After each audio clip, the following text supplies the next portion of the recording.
Hello guys, स्वागत है आपका पैरामेडिकल प्लस के ऑनलाइन प्लेटफॉर्म पे। मैं तरुण मित्तल आज आपके लिए लेके आया हूँ introduction of special radiography. DRT first year के अंदर या बीआरटी फर्स्ट ईयर के अंदर अपना एक टॉपिक होता है जनरल रेडियोग्राफी। सेम बैचलर हो या डिप्लोमा हो, दोनों के लिए इंपॉर्टेंट टॉपिक होता है स्पेशल रेडियोग्राफी। जनरल रेडियोग्राफी का एक पेपर लगता है अलग से, सेम जनरल स्पेशल रेडियोग्राफी का पेपर लगता है अलग से। जनरल रेडियोग्राफी का मींस होता है image of internal structure of body. चाहे जनरल रेडियोग्राफी में रेडियोग्राफी का मीन हो या स्पेशल रेडियोग्राफी में रेडियोग्राफी का मीन हो, दोनों का मतलब है image of internal structure of body. General radiography के अंदर अपन कवर करते हैं बोन वाला पार्ट, जो अपन ने स्कल से लेकर पूरा लोअर लिम्ब कवर करते हैं। स्कल, चेस्ट, उसके बाद एब्डोमेन वाला पार्ट, पेल्विस वाला part, lower limb, upper limb, LS spine, cervical spine, ये वाला पार्ट अपने आ जाता है बोन जनरल रेडियोग्राफी के अंदर। सेकेंड ईयर के अंदर अपने पार्ट रहता है स्पेशल रेडियोग्राफी के अंदर। जो डिफरेंस है जनरल रेडियोग्राफी से, क्या डिफरेंस है वो मैं बता रहा हूँ। स्पेशल रेडियोग्राफी के अंदर आप सपोज दैट कोई पेशेंट है जिसकी बोन्स फ्रैक्चर हुई है, तो आप बोन्स के लिए आप कर लोगे, मेरे को एक्सरे ले लोगे आप बोन्स के लिए, केवल बोन्स फ्रैक्चर हुई है तो।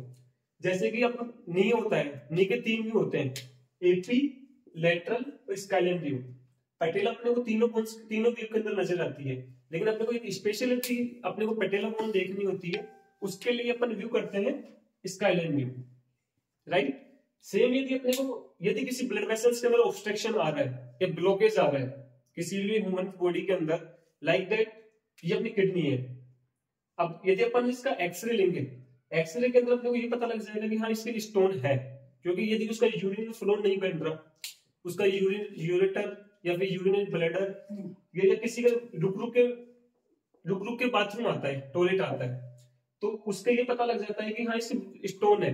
अपन सोनोग्राफी करवाएंगे, यूएसजी करवाते हैं, हाँ अपने को पता लग जाएगा कि इसके स्टोन है, इतने एमएम की स्टोन है। लेकिन यदि अपने को एग्जैक्ट लोकेशन देखनी है उसकी कि हाँ मेरे को यूरेटर की इस पाथवे में प्रॉब्लम है या फिर यूरिनरी ब्लैडर की पाथवे में प्रॉब्लम है, उसके लिए अपन करते हैं कॉन्ट्रास्ट मीडिया या फिर स्पेशल रेडियोग्राफी। उसके अंदर अपन क्या करते हैं, बाहर से अपन एक चीज या दवाई या मेडिसिन बाहर इंजेक्ट करते हैं, उसको बोलते हैं contrast media. DRT second year के अंदर, बैचलर डीआरटी सेकंड ईयर के अंदर कॉन्ट्रास्ट मीडिया का एक अलग ही टॉपिक रहता है। इस कॉन्ट्रास्ट मीडिया का काम क्या होता है, ये एनहांस करता है किसी भी इंटरनल स्ट्रक्चर या ब्लड वेसल्स की। जैसे कि मैंने किसी भी पेशेंट को इंट्रावेनस कॉन्ट्रास्ट मीडिया दिया, वो यहाँ तक आएगा क्योंकि फिल्टर होगा। अपने किसी पेशेंट को कॉन्ट्रास्ट मीडिया दिया है, वो बाइल यूरिनरी एलिमिनेट होने का रास्ता या तो हिपेटिक एक्सक्रीशन है या रीजनल पाथवे के थ्रू एक्सक्रीट होगा।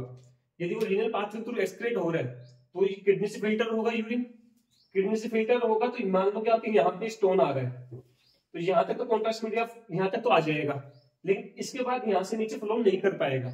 क्यों नहीं कर पाएगा, क्योंकि यहाँ पे है स्टोन इस कॉन्ट्रास्ट मीडिया को नीचे नहीं जाने देगा, ये यहीं पे इसको रोक लेगा। या फिर यहाँ पे ब्लॉकेज है या फिर इसकी जो वेसल्स है वो सिकुड़ गई है या फिर यहाँ पे और कोई भी ऑब्स्ट्रक्शन आ रहा है, तो वो इस यूरिन को या फिर जो कॉन्ट्रास्ट मीडिया है उसको नीचे नहीं जाने देगा। इसलिए अपन कॉन्ट्रास्ट मीडिया यूज करते हैं। जहां तक कॉन्ट्रास्ट मीडिया आ गया तो इसके नीचे कॉन्ट्रास्ट मीडिया नहीं जा पा रहा है, तो अपने को पता लग जाएगा कि हाँ इसके ब्लॉकेज, यहाँ पे ब्लॉकेज आ रहा है। फिर डॉक्टर फर्दर से डायग्नोस करता है, वो ट्रीटमेंट करता है, वो उसका अलग ट्रीटमेंट वाली प्लानिंग हो जाती है। अपन जनरली स्पेशल रेडियोग्राफी में अपने को करना क्या होता है, चाहे कोई ब्लड वेसल्स हो, अब ब्लड वेसल्स यदि अपन एंजियोग्राफी करते हैं, आपने पढ़ा होगा सीटी एंजियोग्राफी। एंजियो का मतलब होता है ब्लड वेसल्स। ब्लड वेसल्स के लिए अपन रेडियोग्राफी करनी है। ब्लड वेसल्स होती है आपके लिए आर्टरी, वेन्स, कैपिलरीज।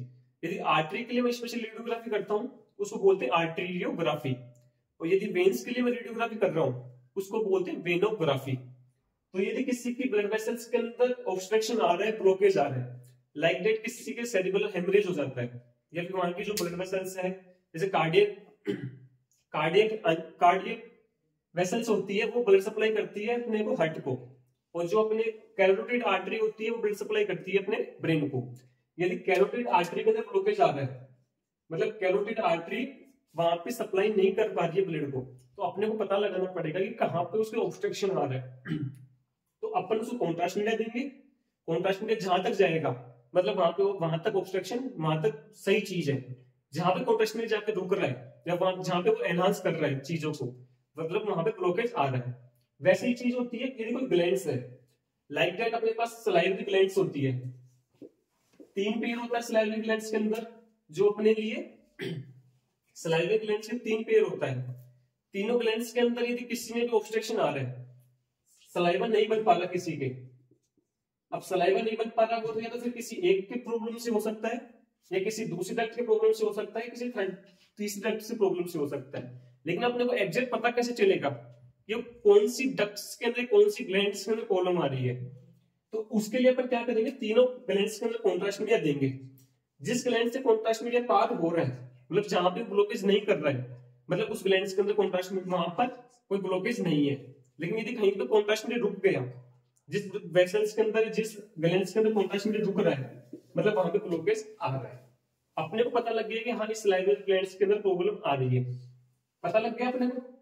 यदि किसी ऑर्गन के अंदर प्रॉब्लम आ रही है, लाइक दैट लीवर, अपन लीवर के लिए स्पेशल रेडियोग्राफी करते हैं, उसको बोलते हैं कोलेंजियोग्राफी। लीवर के लिए जीआईटी ट्रैक्ट होता है, यदि कोई जीआईटी होता है, gastro intestinal tract, gastro intestinal tract मतलब कि इंटेस्टाइनल ट्रैक्ट होता है अपना ईसोफेगस से लेकर रेक्टम पाथवे के थ्रू, कि मैं ईसोफेगस, उसके जस्ट नीचे स्टमक, उसके जस्ट नीचे स्मॉल इंटेस्टाइन वाला पार्ट, देन लार्ज इंटेस्टाइन वाला पार्ट। यदि वहां पे अपने किसी ईसोफेगस के अंदर या फिर स्टमक के अंदर या फिर किसी ब्लड वेसल या फिर किसी स्मॉल इंटेस्टाइन के अंदर या फिर लार्ज इंटेस्टाइन के अंदर, यदि यहाँ पे अपने को रेडियोग्राफी करनी पड़ रही है, यहाँ की अपने को ब्लॉकेज देखना पड़ रहा है, तो अपन उसके लिए करते हैं जीआईटी के लिए स्पेशल रेडियोग्राफी। अब सर आप ये बोलोगे कि फर्स्ट ईयर में भी तो एक्सरे लेते थे एब्डोमेन का, फर्स्ट ईयर में अपन एक्सरे लेते थे, लेकिन अपने को वहां पे ना अपने को इंटेस्टाइन नजर आती थी, ना वहां पे अपने को स्टमक नजर आता था, ना वहां पे अपने को स्पर्श कोई भी जीआईटी कोई ऑर्गन नजर नहीं आता था। अब मैं बाहर से क्या चीज यूज कर रहा हूँ, कॉन्ट्रास्ट मीडिया। कॉन्ट्रास्ट मीडिया में यूज कर रहा हूँ, पेशेंट को दे रहा हूँ, वो वहां पे एनहांस करके देगा, विजिबिलिटी को एनहांस करके देगा। जैसे कि मैंने जीआईटी पाथवे के थ्रू मैंने ईसोफेगस के अंदर दिया कॉन्ट्रास्ट मीडिया, ईसोफेगस से स्टमक में जाएगा, फिर स्मॉल इंटेस्टाइन में जाएगा, फिर लार्ज इंटेस्टाइन में जाके बाहर निकल जाएगा, बॉडी से बाहर एलिमिनेट हो जाएगा। अपन फर्स्ट ईयर के अंदर नॉर्मल एक्सरे लेते थे एब्डोमेन का, जिसके अंदर अपने को क्लियर विजिबल ना स्मॉल इंटेस्टाइन होती थी ना लार्ज इंटेस्टाइन होती थी। लेकिन यदि मैं बाहर से कॉन्ट्रास्ट मीडिया दे रहा हूं, कॉन्ट्रास्ट मीडिया बाहर से दे रहा हूं, मतलब वो वहां पे इमेज को एनहांस करके देगा मेरे को कि हाँ इसकी यहाँ प्रॉब्लम आ रही है। वो फर्दर वो डॉक्टर्स के लिए इजीली हो जाता है डायग्नोस करना। इसलिए कोई भी डॉक्टर अपने बाहर से पहले एडवाइस देता है कि आप कॉन्ट्रास्ट मीडिया वाली स्टडी करवा के लो। ऐसे आपने सुना होगा एनसीसीटी होती है, एनसीसीटी हेड होती है, एक सीईसीटी हेड होती है। मतलब एनसीसीटी का मतलब होता है नॉन कॉन्ट्रास्ट, सीईसीटी का मतलब होता है विद कॉन्ट्रास्ट।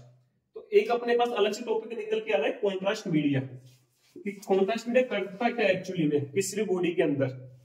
कॉन्ट्रास्ट मीडिया का मेन काम होता है एनहांस करता है किसी भी इंटरनल स्ट्रक्चर को, चाहे वो ग्लैंड्स हो सकती है, चाहे वो वेसल्स हो सकती है, चाहे वो डक्ट्स हो सकती है, चाहे वो ब्लड वेसल्स हो सकती है, चाहे वो कोई भी ग्लैंड्स हो सकती है, ऑर्गन भी हो सकता है, तो ऑर्गन का कोई बाहर की मेम्ब्रेन भी हो सकती है, या फिर जीआईटी पूरा पाथवे भी हो सकता है। ठीक है, तो अगले लेक्चर में अपना रहेगा कॉन्ट्रास्ट मीडिया का अलग सा टॉपिक। ठीक है, पसंद आए तो लाइक करना एंड शेयर करना। Thank you.